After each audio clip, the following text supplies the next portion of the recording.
you. I think we had a sneezer there. Somebody else poorly. Bless you. Bless you.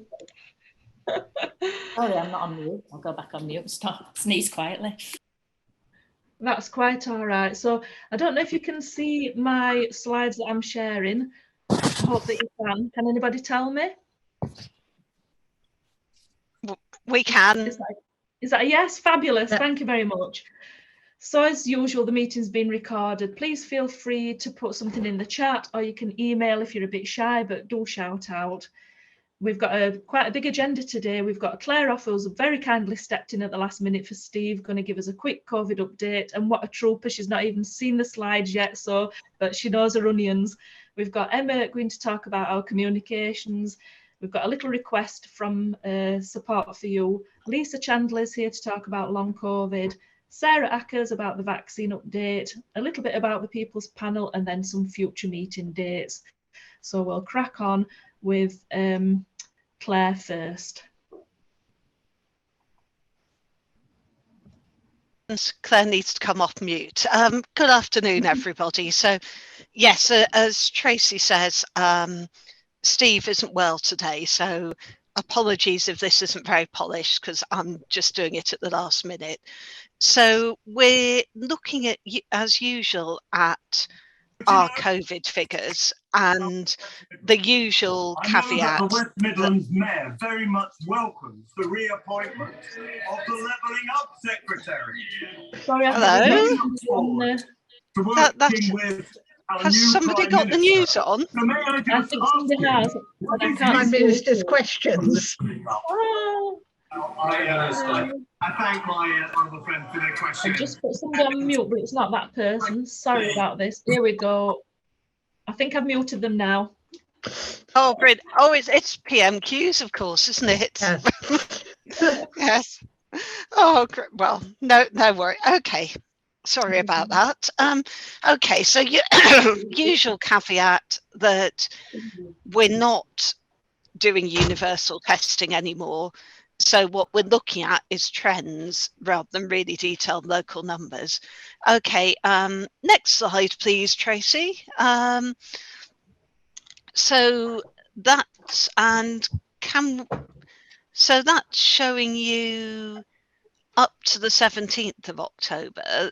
And I think what we're seeing there is probably, you can see that grey window is provisional, but we may be seeing, as the national surveys suggested, that we could be having the beginnings of the current wave starting to top out, which would be really nice. Could I have the next slide, please, Tracy? Yes, and then again, you can see that's a rather more easier to read one.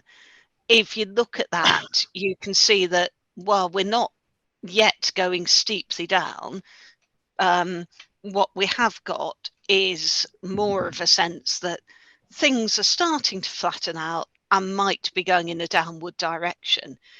What we're seeing from the most recent survey from the Office of National Statistics seems to be going on, is that there's still a fair old bit of COVID around. So, and I think we're probably all having that anecdotal experience of, gosh, we know somebody who's got COVID again.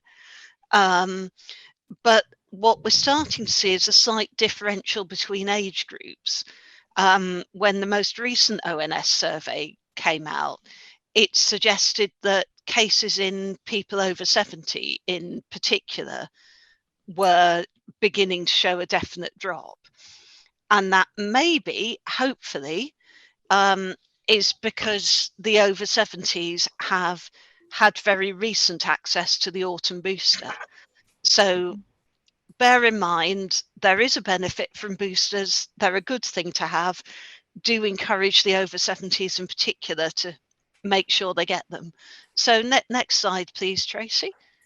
Yeah, and that is exactly what I was going to say, the ONS survey. So you can see that there's some variation between regions. Yorkshire and the Humber looks at the top left there, looks as if it might just be starting to level off. England as a whole, ditto. Some other regions, South East and West Midlands particularly, you can see that seem to be a bit behind. That line is still going up. And overall, the proportion of people that have it is somewhere between 3 and 4% for most regions. So we're looking at about 1 in 30 people potentially testing positive. Next slide, please. And again, that's the age groups I was talking about. I really should have waited. If you look down the bottom for 70 and over, you can see that has quite definitely come up and gone down. And that suggests that that age group, having had a recent booster, is having an impact. We've got more of a rise for 50 plus still. Other age groups look as if they might be starting to flatten a bit. So get those boosters, moral of the story. Could we, next one? So that's probably saying very similar things. If we can go on to the next one, Tracy. Yes, so again, consistent with the recent wave we've been having, you can see that we have had quite a significant increase in cases in Mid Yorkshire Hospital. Some of those have been because of COVID. Some of those have been people who've incidentally had COVID or potentially who've acquired it during a hospital stay for something else. So it's not all because of COVID. The other bit of good news is that consistent with this wave perhaps having reached its peak, we are seeing that admissions to Mid Yorkshire of people with COVID are just down a little bit. So that figure is 100 and 6. I can't do my maths. 136, isn't it? So that's probably similar, but the figure I saw this morning was just that slight drop from 160 people down to the 130s. So again, you can see we're just getting these periodic waves, and that's quite likely the way it's going to be. But we have hopes that this one might now be on its way down. So next slide, please.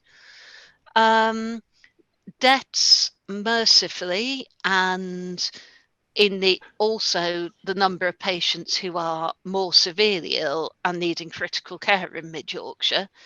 Very glad to say that's remaining at a low level. So, yep.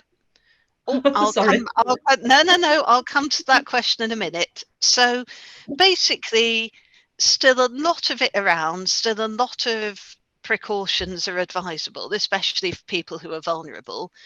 But it's very much the messages I think we'll be coming on to later. Get your boosters if you're eligible. If you've got symptoms of respiratory infection, stay at home if you possibly can. Doesn't really matter whether you've tested positive for COVID or not, or whether you can afford a test or not. Just if you have symptoms of a respiratory illness, if you possibly can, please keep it to yourself, and practice good hand hygiene. And when I say boosters, the other thing I would say is COVID and flu boosters if you're eligible, because we are seeing the flu season just starting. Steve will probably have referred to the fact that it hit quite hard and fast in Australia. It didn't last as long as they thought it might, but it was quite nasty while it lasted. And what we would not like to see is simultaneous waves of COVID and flu, because that really would make things very difficult for the NHS. And we know that the flu vaccine is a good match for what's been circulating in the Southern Hemisphere. So please, if you're eligible for both, absolutely get both. Really important. Okay, Tracy, you were just going to move on to the $64 million question, I think. Yeah. Yeah, thank you. And I'm just looking because I think the gentleman that submitted it is not actually here, so I'll make a note of your response to let him know. Okay, so very reasonable question about, obviously we're doing a lot of work around warm banks, warm spaces, and quite clearly it's absolutely common sense if we're going to bring a lot of people together into a nice warm room that's not going to be particularly well ventilated because we're trying to make it a nice warm space. Obviously there is a risk of spreading any sort of respiratory infection, and we know that COVID is pretty infectious. So no, I absolutely wouldn't say that's a silly thing to worry about. But what I would say is there are some really important there's some really important balancing of risks and benefits here. Obviously we don't want somebody to come to a warm space and get COVID and be unwell. At the same time, we know that people who have respiratory illnesses, who can't afford to heat their homes this winter, are probably also at risk of getting really very poorly because they don't because they aren't able to keep themselves warm. So what I would say to the gentleman, Tracy, the first bullet point around infection levels for each of the districts, I'm afraid no, we really don't have that, because there's just not enough testing going on anymore for us to break it down to that local level. So that's a no, unfortunately. We don't have specific risk assessment guidance when it comes to points 2 and 3. The things I would say are sensible to think about is if you're creating a warm space for people to gather in, which, we feel is a really important benefit and, is proportionate to the risk of spreading other consequences, is probably the best way of putting it. I would say the things to consider are, can you use that warm space as a way to encourage everyone who is making use of that warm space to get the COVID and flu boosters that they're eligible for? So, because actually, the more people attending that warm space who are vaccinated and boosted, the less risk there is of anybody either catching something in the first place or being seriously unwell if they get it. There's obviously, ventilation is a good thing, but if you're trying to create a warm space, it rather defeats the point. So I'm not sure I think that is just a balanced risk. I would say think very hard about actually what your policies are on people with respiratory symptoms making use of the warm space. So actually, if anybody's got colds, coughs, respiratory illnesses, certainly if anybody's tested positive for COVID, they shouldn't be making use of the warm space, but actually encourage people to stay at home if they've got coughs and colds. What you may want to think about if you're running a warm space is if somebody's regularly making use of your warm space, so they can't afford the heating, and actually you then know that they're not coming because they've got a respiratory illness, is there any sort of outreach you can do to say, okay, we don't want that person in the warm space, but can we link them into some help with keeping themselves warm and heating their home so that their respiratory illness doesn't get a lot worse? And I think the third thing I would say is, obviously there are people who will be more clinically vulnerable to respiratory illnesses, who may not feel comfortable in using a warm space, they're not going to be exempt from having trouble keeping their houses warm.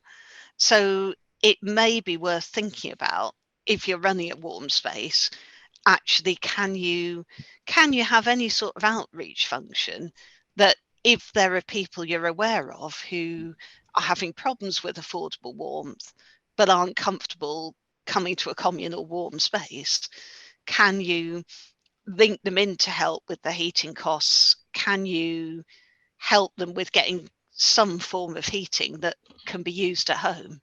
So my apologies if that's a rather vague answer, but I hope it's helpful in terms of some of the things to consider. Absolutely, it is. Thank you very much, Yes, Claire. no problem. Listen, could I just add something, please? To what Certainly. Claire just said? Because we're talking about Go for it. we're talking about respiratory illness, and I think we just need to be very clear that we're talking about acute respiratory illness. So it's a new cough. You'll obviously get a lot of our population who are older, who have COPD, and therefore will cough and will produce sputum. But this will be their normal state. And I think it's really important that when we do start to think about any policies and things, that we are looking at new or acute respiratory illness rather than a non-communicable illness like COPD. So I just wanted to throw that in there because I know particularly people with COPD are feeling it at the moment, as a cough is now sort of seen as something unclean. They're already judged, and now having a cough actually makes people think you might have COVID or something that's going to damage them. Yes. And the other thing is just that's well. think about pneumonia vaccinations as well in those groups who are able to take it. Yeah. Yes. No, that's well said, Lisa. So no, we're talking about new acute respiratory symptoms, and actually people who've got something chronic like COPD are probably precisely the people who might benefit from that. Or there you go, Sarah's just answering Pam's question, which is excellent. I've asked Lovely for the information on where people are, Tracy, can you do your trick again? I've done it. Oh, thank you. Yep, lovely. No, I see Sarah's answered my question, which is just get them both together. It's fine. It's the best thing to do. If somebody's offering you 2 needles at once, just go for it. So just got a comment there about a rumour that the booster can cause a stroke. That's been put in the chat by Anne-Marie. The only thing I can think of, Anne-Marie, I will defer to Sarah in a minute. There's nothing at all that I'm aware of about the new bivalent vaccine. Obviously, if we go right back to AstraZeneca, there was the increased risk of a thrombosis in some particular groups of people, but the booster is the mRNA vaccine, and I don't think the same risks would apply. So my suspicion, and I'm definitely going to defer to Sarah in a second, would be that that's probably a hangover from some of the concerns about AstraZeneca vaccine and a slightly increased risk of thrombosis in some groups. But Sarah will tell me, but I'm not sure we're even using AZ at all anymore. Yeah, go for it, Sarah. No, we're not. I'll come in there. So there was an increased risk of thrombosis specifically from the AstraZeneca vaccine. However, on balance, there was still a recommendation that in people over 40, it was still better to be vaccinated than it was to face a COVID infection without any vaccination. So, but the AstraZeneca vaccine is now no longer used in the UK programme because we are almost exclusively using an mRNA vaccine. So the mRNA vaccines which are being used this winter are One of them is a Pfizer bivalent, and one of them is a Moderna bivalent, and they are just a tweaked version of the booster that was given last autumn. The tweaking is what leads it to get the name bivalent, and what it effectively does is it's been tweaked to be better at protecting you against the Omicron variant, which is slightly mutated. However, it's effectively the same vaccine. It's very similar to the way that the flu vaccine contains a different mix each year of vaccine to target the different characteristics of the different strains of flu. But there is no risk that is new this winter in the vaccines that we're giving. We never say there is no risk from vaccine, because it would be incorrect to say that there is no risk. There is a tiny, and I mean very incredibly tiny risk if somebody is vaccinated, because when people's immune system reacts to something in some people, that causes a side effect. So there is a risk, and we don't downplay that. And it's the reason when you leave your vaccination centre, you get that massive leaflet with all the possible side effects on, and some of them are quite scary. However, the risk from catching COVID incredibly, vastly, greatly outweighs the risk from being vaccinated. That is always the case. There is no risk option here. You are far more at risk of thrombosis and anything else on that list of side effects if you catch COVID than you are if you're vaccinated. So we always recommend that people are vaccinated. Thank you. And the vaccines that we're using now are very safe and trusted. And we've literally given millions of them. Oh gosh, Sarah, I may have set a cat among the pigeons. Gentlemen in the chat talking about a select list for AZ. Is that probably, are there a few patients it's still the more suitable option for? There are a few patients who are not able to receive the mRNA vaccine, normally in almost all cases, because they're allergic to something in it, which is PEG or polyethylene glycol, which is in some other medicines that are used in the UK. So it's a known allergy. There is an alternative being offered to those patients this winter. We're cascading the information out to their GPs literally next week. So I've been involved in helping to develop that. The new vaccine that will be offered to people who can't receive an mRNA vaccine is called Nuvaxovid or Novavax. So there is a solution for that, and patients will be contacted really soon now. Okay, so hopefully that gentleman in the chat, somebody should be dealing with your particular circumstances. That's fine. Okay, thanks. That's brilliant. Thank you very much. Do we have any more questions before we move on to our comms team? We've got Emma, and I'm not sure if Eben is doing a duet with Emma. Are there any further questions? No, we'll bat on then, because I know we're quite behind on time. So Emma and Ebony, you're next with the winter wellness topics, please. Hi, everybody. Our campaign this winter is called Winter Wellness. This year we wanted to focus on more than just COVID-19, because obviously there's a lot more aspects of health that affect people during the winter. So our topics are going to be COVID and flu mitigations, including getting your booster, the importance of keeping your home warm in winter, and how a cold home can negatively affect your health, and boosting your mental health. We know that many of us struggle with low mood during winter, so we really want to highlight the importance of looking after your mental well-being and also checking in on others as well. Can you go to the next slide, please? So this is the identity we've gone for. In previous years, we've used the COVID heart with a rainbow. So we wanted to kind of keep that theme going, but make it a little bit more fun and eye-catching.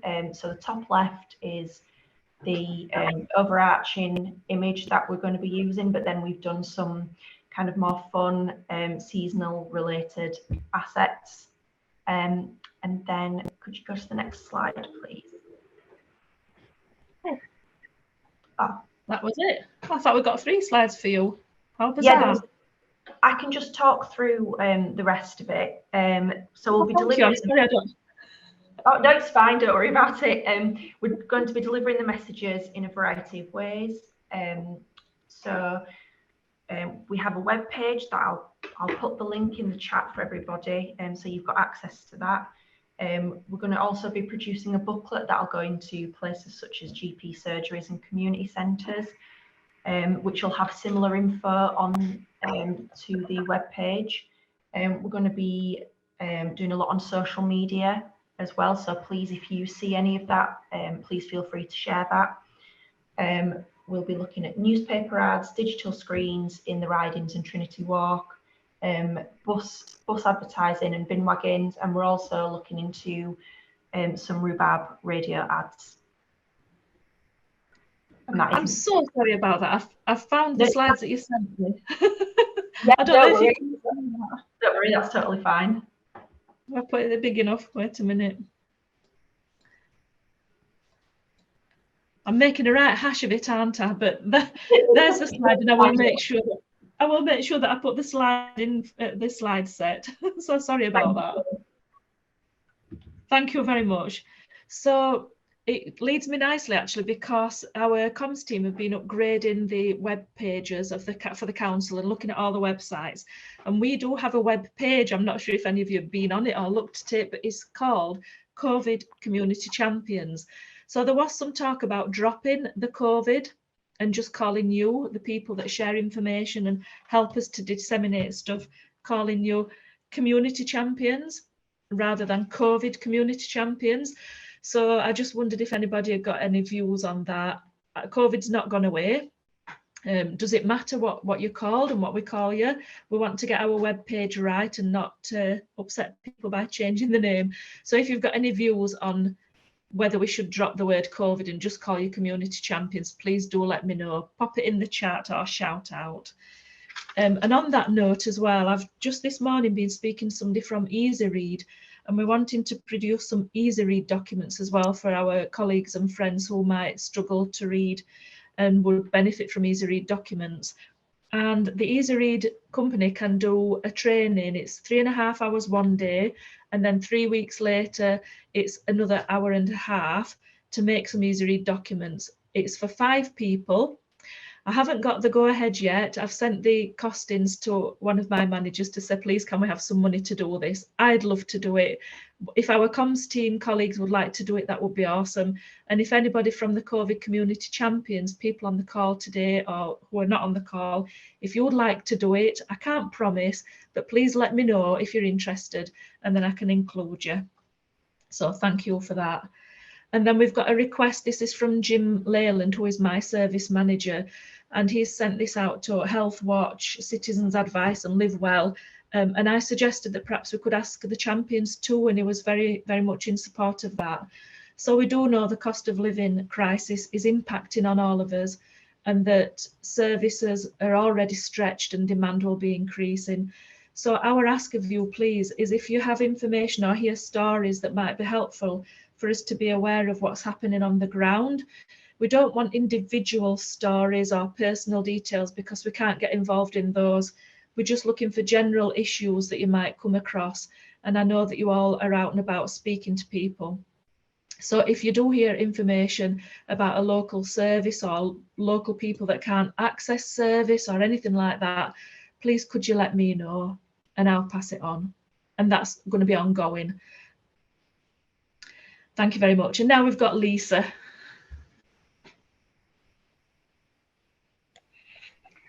Hello, everybody. I'm back again to talk about long COVID and just to ask for your help really in identifying and raising awareness around long COVID. I've come a few times before, and I'm hoping that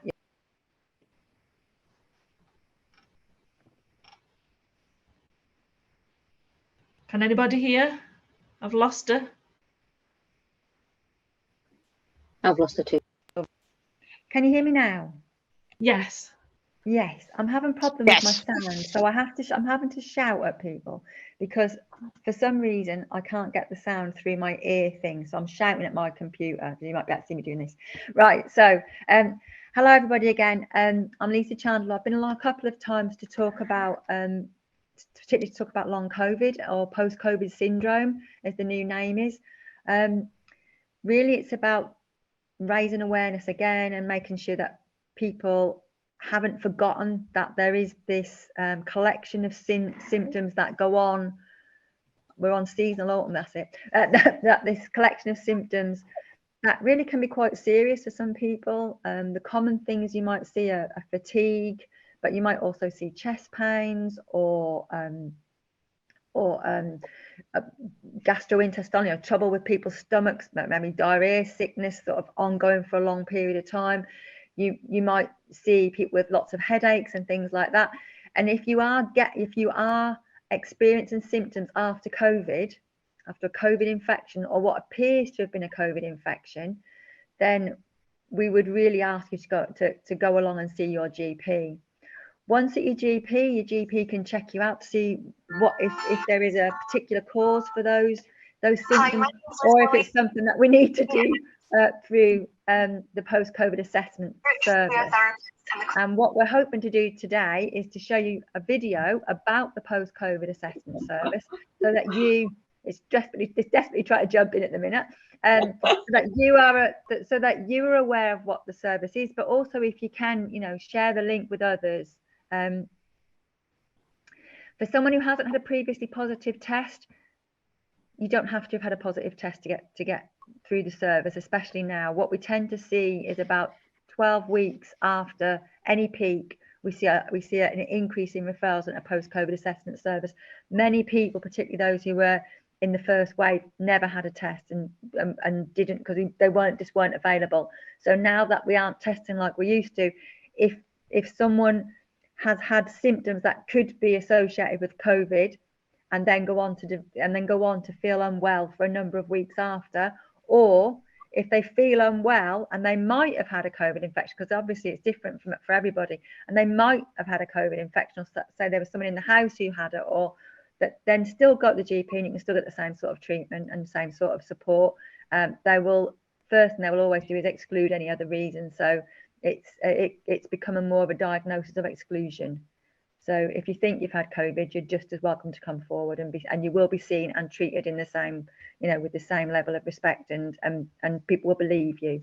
So we're going to show the video from Liz, who is our very lovely clinical coordinator. She's a physiotherapist at Mid Yorkshire, and she helped set the service up and is fantastic. So I hope you enjoy the video. Any comments to take back, welcome those. And if you could share this with your communities.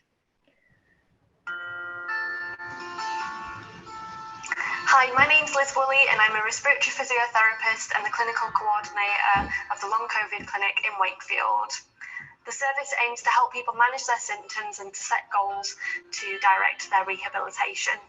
We can treat people in-house with our own physiotherapists, occupational therapists or clinical psychologists, but we can also refer onwards to other services such as Relax, Breathe, Harmonise, Live Well Wakefield and Turning Point Talking Therapies. Hi, my name's Sarah. I'm the lead occupational therapist in the Long COVID Clinic in Wakefield.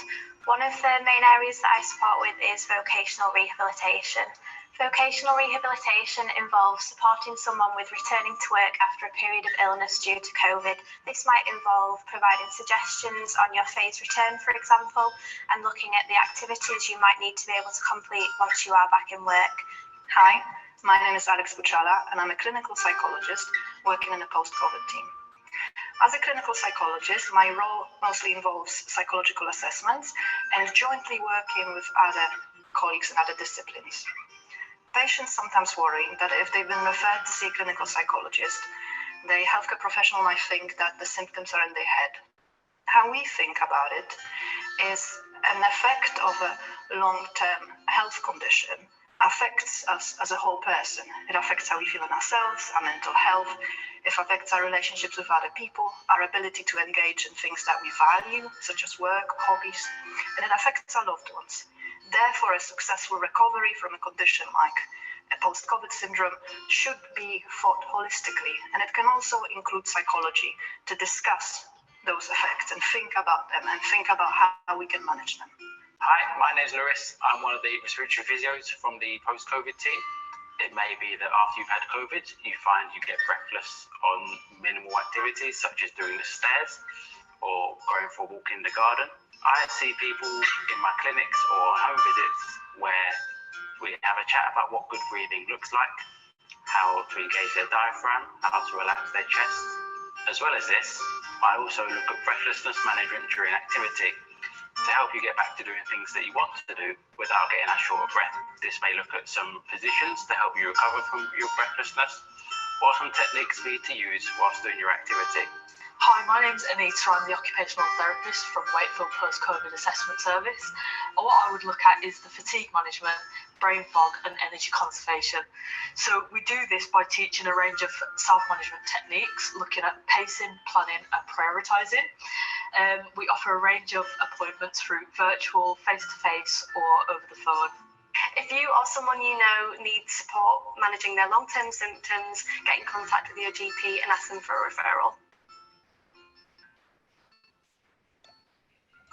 Okay, thanks, Tracy. So the idea of the team producing that video was to try and reassure people who got referred in, to say, you know, it's nothing to be scared of. There's lots of people there who'll help you.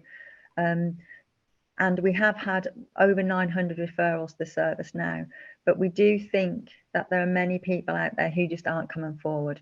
For whatever reason, they're not coming forward with their symptoms of fatigue or breathlessness or any other symptom that could be linked back to their COVID infection. I've put 2 links in the chat. One is to the COVID-19 recovery on the council website, which gives you lots of bits of information about what post-COVID syndrome or long COVID looks like and the sort of things you might find you're experiencing.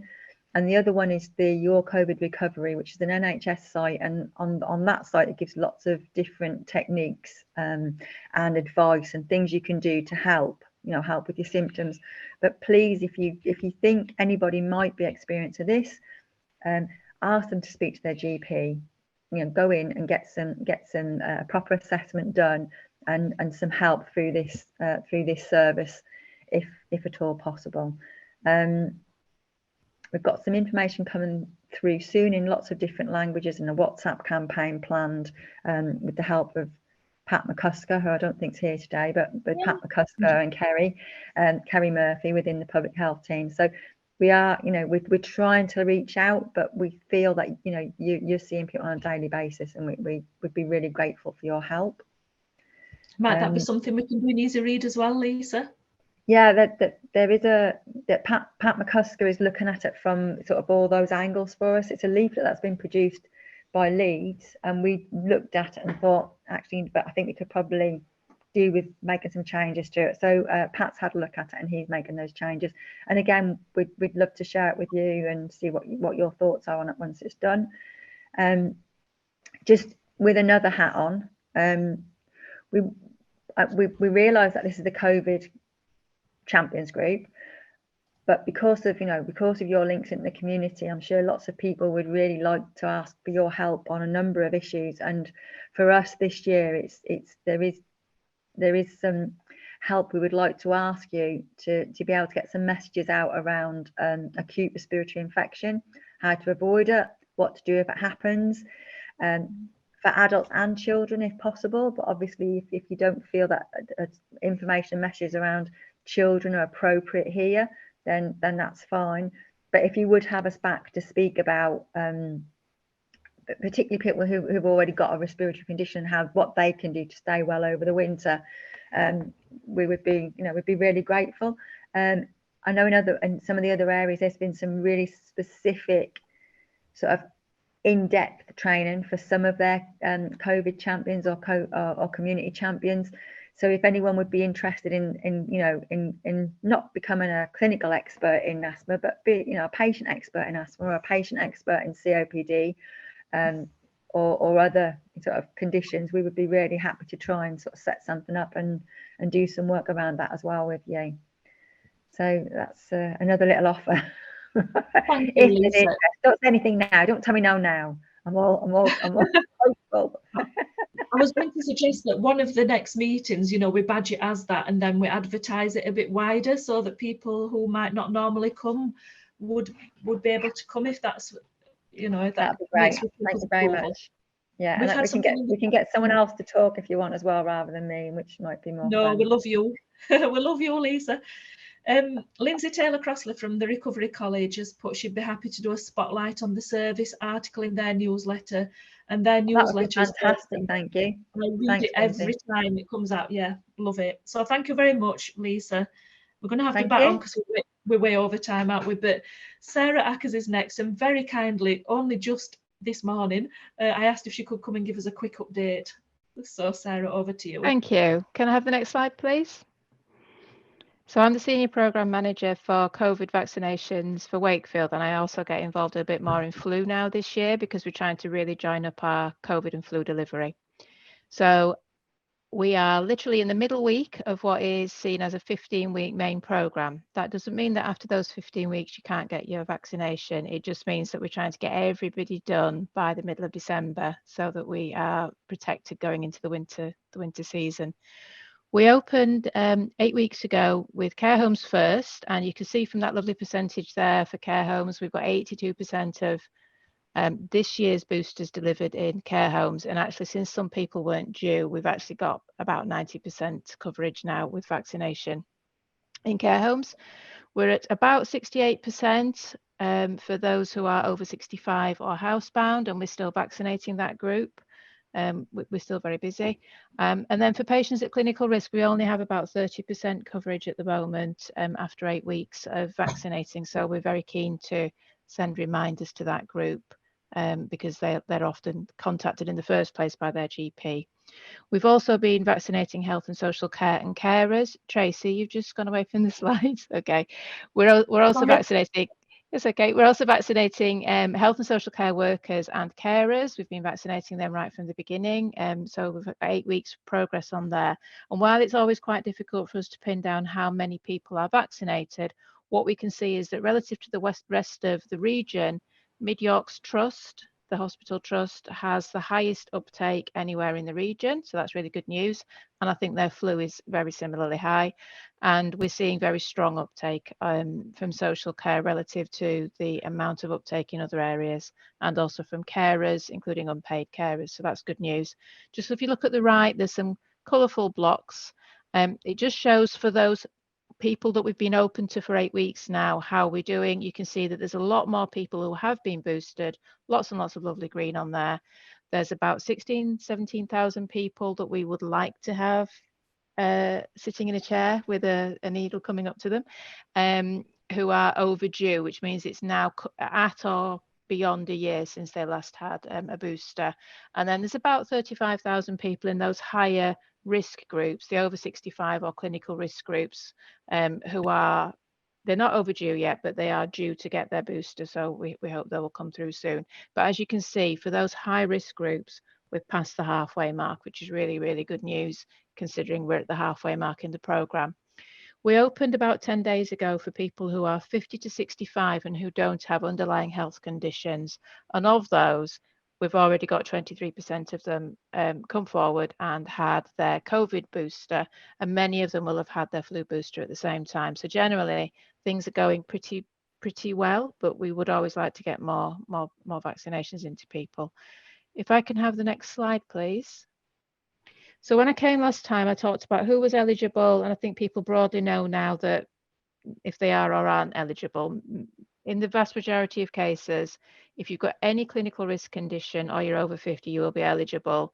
So the people who aren't eligible are people who are normally quite healthy between the age of 5 and 49. I also talked about the sites that we're running this year and also the timescales. We're open for everybody now, so there is no clinical group at the moment who isn't able to access their vaccine. And as I mentioned earlier, we're for a very small number of people who need a different vaccine than the Novavax vaccine, we'll be starting to invite next week. In Wakefield, you can see the map. We have relatively good coverage of the main population areas. However, you can see from this that there's not much green in the southeast of the district. And therefore, while we've got lots of capacity for people either to book or to walk in at a service across Wakefield, we do need to have more pop-ups operating. And those are getting going at South Emsall and Upton, and Lupset and Flanshaw are our main kind of target areas at the moment, based on us not seeing the uptake that we would like. And also we will be popping up at lots of smaller sites, maybe a bit less frequently in the coming weeks. So I think if there's something that I can ask you to do, it's to just consider if there are any barriers at the moment to people accessing their vaccine. We try to make it as accessible as possible, but we can't be, you know, on every street. We can't be everywhere all the time. But if people can flag to us any issues that they're seeing around uptake, we will try and resolve those. Okay, thank you, everyone. I'm going to put something in the chat, by the way, just with all the links if anybody needs a bit of a hand accessing vaccination. I'll just hit send on that. Thank you. I think this has been sent out to you all by email already, but it was just an appeal really, for the People's Panel. Health Watch is supporting the West Yorkshire Health and Care Partnership, setting up some health and wellbeing panels for people to share their thoughts and views and opinions. So that will come out with these slides. And then the last slide is just a reminder of our meeting dates and an apology from me, because I think I'd put the 5th of February instead of the 15th, and somebody said, "Oh, Tracy, have you started doing them on a Sunday?" No, we haven't. It was my typo. So apologies for that. So I hope that's been a useful meeting for everybody. Does anybody have any questions that they would like to ask before we round up? I think we've covered everything in the chat. Let's have a look. Yeah, Pam's saying the lack of centres in the south of the district appears concerning. Might people in those areas be receiving the vaccine out of area? Quite possibly. Yeah, some people will travel, but we don't want people to have to travel. So the primary care network is located at Churchview Health Centre, and that's their main location for clinics, but they are also popping up at other health centres around the area. We did have a community pharmacy join the programme in the area, but unfortunately they've had to drop out as they've lost their main pharmacist, which is a real shame. So at the moment, the pop-ups, which will be advertised mainly on social media, that we find that's the best way to reach people, are going to be at South Emsall, on market days at the Oasis Centre, and then we're still finalising the details of the ones at Upton. Thank you very much. So thank you ever so much to all of our speakers who've given us lots of useful information. Jenny's just put there on the chat that the Oasis is the first Tuesday of every month. Thank you, Jenny. I should have had that information at my fingertips and didn't. That's quite all right. I'll look through the chat, and if there's useful information in there, we'll make sure that it's sent out to the COVID champions. So once again, thank you everybody for attending. We really do appreciate your support. You're welcome to email us anytime outside of the meetings using ccc@wakefield.gov.uk. Thank you very much and hope to see you next time.